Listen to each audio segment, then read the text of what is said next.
Welcome to Popcorn with Preacher G, short reflections on Scripture and theology.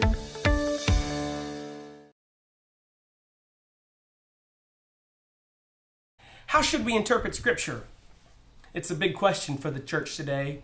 In Mark chapter 2 and the beginning of chapter 3, we find Jesus and his disciples not following Scripture as the scholars wished that he would. The disciples are harvesting grain and eating it on the Sabbath, and Jesus is healing what they see as working on the Sabbath.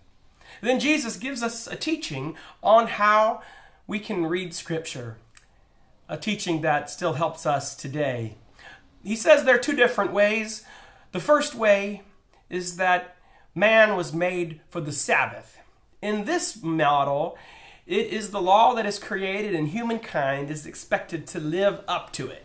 In this view, the main thing that we know about God is that God is holy, and to win God's approval, we must follow the law.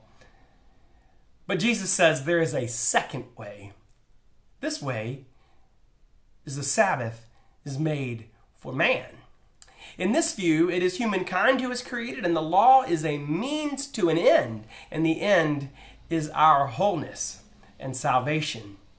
In this view, the main thing that we know about God is that God is love. And the way that we get to God and get God's approval is by grace alone. Jesus, of course, taught this second view about reading Scripture. Man was not made for Sabbath, but the Sabbath for man. The laws of God exist so that we can love one another, and in that love find grace and salvation. This is how Jesus taught us to interpret Scripture, all through the love of God and the love of neighbor. Martin Luther taught it well.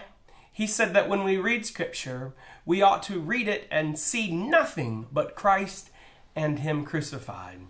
That is, we read all of Scripture through the lens of the love of God for us in Jesus Christ.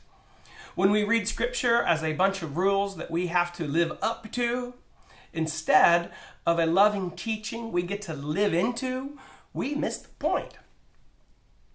How should we interpret Scripture? Through the love of God and the love of neighbor. Jesus says all the law and the prophets hang on these two.